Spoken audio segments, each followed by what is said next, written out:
Menjadi voiceover talent bagi pemula. 1, 2, 3, 4, 5, 6, 7,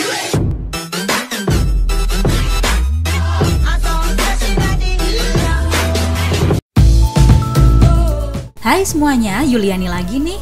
Di video ini saya akan membahas sesuatu yang sedikit beda, yaitu cara menjadi voiceover talent bagi pemula. Saya juga bukan voiceover talent profesional sih, tapi saya udah bikin beberapa VO di video-video, terutama video edukasi saya sendiri. Karena saya kan sobat BPJS alias budget pas-pasan jiwa sosialita, yang nggak sanggup bayar orang untuk isi voiceover video saya. Jadi, apapun harus kulakukan demi menghemat biaya. Kita mulai aja ya. Pertama, saya akan menjelaskan apa itu voiceover. Voiceover atau sulih suara adalah suara latar dari sebuah video yang digunakan di iklan, film, atau animasi. Kategori voiceover itu ada banyak banget. Beberapa di antaranya yang paling sering dicari adalah radio untuk iklan, pengumuman, dan banyak lagi. Terus, ada juga voiceover untuk corporate bisnis. Di sini, voiceover talent biasanya mengisi suara profil perusahaan. Ada juga kategori remaja dan anak-anak, trailer untuk dicuplikan-cuplikan film itu tuh, dokumenter, edukasi kayak video saya ini, casual dan formal, karakter untuk di film-film animasi seperti SpongeBob dan Patrick Star. Terus ada juga interactive voice response kayak Tante Veronica itu loh, yang suka jawab telepon kamu waktu kamu hubungi perusahaan atau layanan pelanggan penyedia jasa. Terus ada juga kategori naratif yang biasanya untuk storytelling atau bercerita. Dan terakhir ada kategori podcast. Psst, buat yang nggak tahu, saya juga punya podcast loh. Cari aja Julid Ilmiah bersama Yuliani. Sekarang tugas voiceover talent itu apa aja? Yang pertama dan paling utama adalah membacakan naskah. Biasanya klien akan minta beberapa talent untuk baca naskah yang mereka buat dan merekam suaranya. Nanti klien akan menyeleksi suara talent mana yang paling cocok. Lalu tugas voiceover talent berikutnya adalah menyampaikan pesan. Setiap proyek VO akan memiliki pesan yang berbeda, tergantung tujuannya. Misalnya, naskah VO untuk layanan masyarakat perlu meninggalkan kesan emosional ke pendengar, atau VO edukasi kayak saya ini, menurut saya jangan terlalu serius, karena kalau kamu dengar akan bete, ngantuk, lalu rebahan, dan bangun-bangun pas sepertiga malam untuk ngedoain seseorang. Tugas berikutnya dari talent adalah menyusun suara. Maksudnya di sini talent harus punya karakter suara yang sesuai dengan pesan yang akan disampaikan. Misalnya, mau iklanin satu produk, suara yang unik akan membuat pendengar ingat dengan produk itu. Terakhir, tugas talent adalah membuat berbagai versi voiceover. Ini tujuannya supaya klien yang minta isi suara bisa memilih versi mana yang paling cocok dengan produk atau jasa yang akan mereka promosikan. Nah, kan tadi seorang voiceover talent itu harus bikin beberapa versi voiceover. Sekarang, sebagai patokan versi voiceover, kamu bisa lihat dari tingkat suara dalam VO. Ada 3 tingkatan suara dalam voiceover. Pertama, suara up. Suara dengan nada tinggi, biasanya untuk promosi produk atau jasa. Kedua, suara middle yang artinya suara nada tengah atau biasa. Biasanya dipakai untuk bercerita, mengisi suara edukasi atau podcast. Terakhir, suara down atau suara rendah yang biasanya untuk mengisi suara serius seperti profil perusahaan, berita, atau iklan layanan masyarakat. Udah jelas kan ya selayang pandang tentang dunia voiceover. Sekarang mau mulai voiceover gimana caranya? Saya akan memaparkan syarat menjadi seorang voiceover talent, alat-alat yang dibutuhkan dalam melakukan VO, pemanasan dan latihan sebelum mengisi suara, beberapa tips yang udah saya rangkum, dan juga hal-hal yang harus diperhatikan saat isi suara. Untuk menjadi seorang voiceover talent, kamu harus punya suara yang enak didengar. Nggak perlu bagus, Kayak saya kan gak bagus-bagus amat. Yang penting gak bikin telinga pendengar kesakitan dan mengernyitkan dahi. Kamu sakit gak telinganya dengar suara saya? Kalau sakit, besok-besok saya isi suara pakai suara Mbah Google aja deh. Syarat voiceover talent berikutnya adalah punya artikulasi dan pelafalan yang jelas. Jangan sampai saat kamu isi suara, kamu malah kedengeran lagi baca mantra atau kayak yang lagi kesurupan si aing mau. Nah, masih berhubungan dengan pelafalan, syarat lain menjadi voiceover talent adalah tidak terdengar aksen daerah.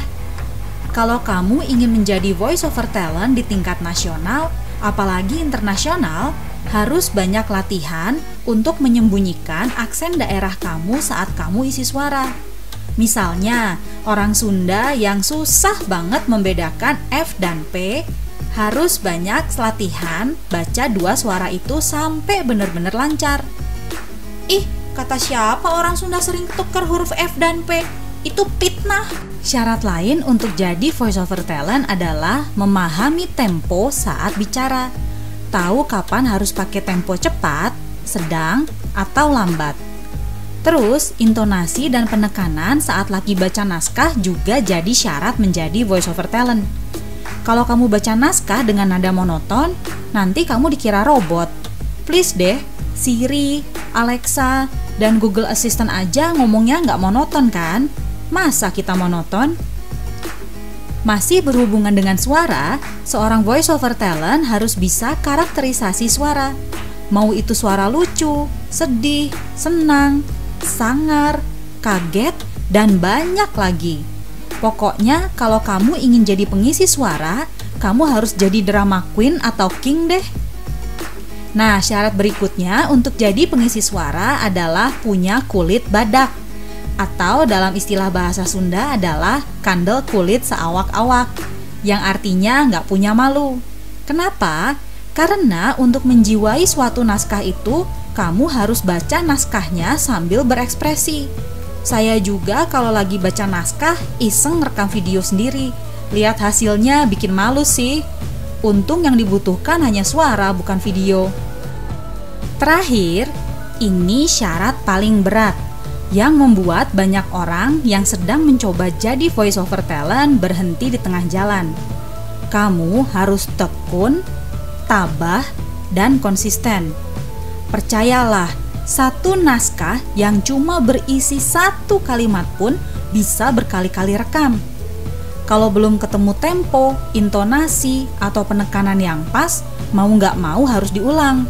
Apalagi pas kamu lagi rekaman, kamu harus saingan dengan suara dari speaker tahu bulat, susu murni, dan juga es krim itu tuh.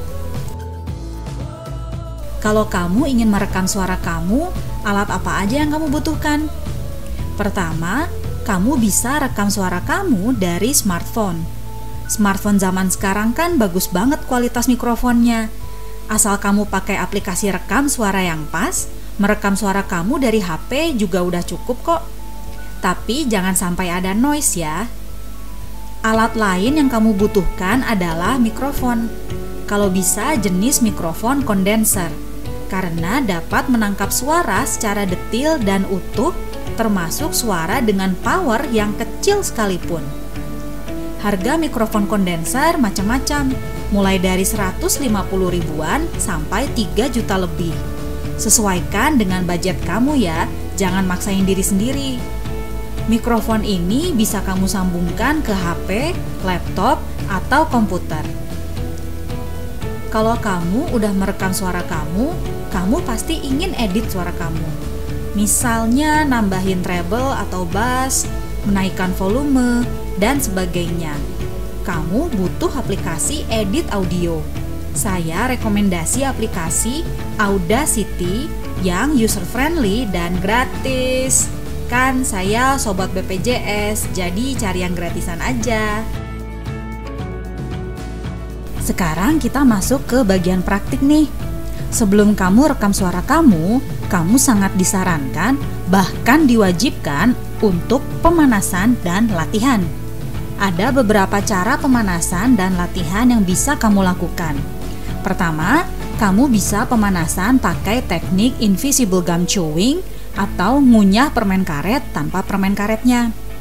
Jangan makan permen karet beneran ya, nanti malah suara kamu habis karena serak.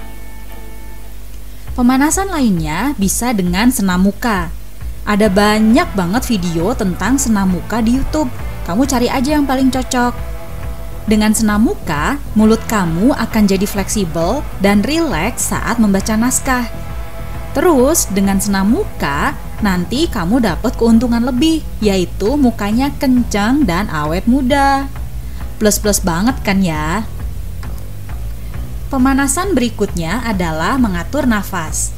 Sama seperti penyanyi, kamu harus bisa atur nafas diafragma atau nafas dari perut. Anggap aja kamu lagi meditasi. Tarik nafas dalam dengan hidung sampai perut terasa tegang dan punggung tegak. Lalu buang nafas dari mulut. Teknik pemanasan lainnya bisa dengan humming. Ikuti nada dari satu lagu aja biar kamu sekalian berlatih tempo dan intonasi. Nah, untuk latihan berikutnya, kamu bisa olahraga lidah atau tongue twister. Tongue twisternya sesuaikan dengan bahasa dari naskah yang akan kamu baca ya. Misalnya naskahnya berbahasa Indonesia, kamu senam lidahnya pakai yang berbahasa Indonesia. Dan kalau naskahnya berbahasa Inggris, cari latihan senam lidah yang pakai bahasa Inggris. Ada banyak banget kok di internet. Latihan lainnya yang bisa kamu lakukan sebelum rekam naskah adalah membaca cepat. Kamu bisa baca dengan keras naskah yang akan kamu rekam dengan cepat sebagai latihan. Kalau saya biasanya nyanyi rap dulu sekalian bikin mulut saya fleksibel dan latihan mengatur nafas.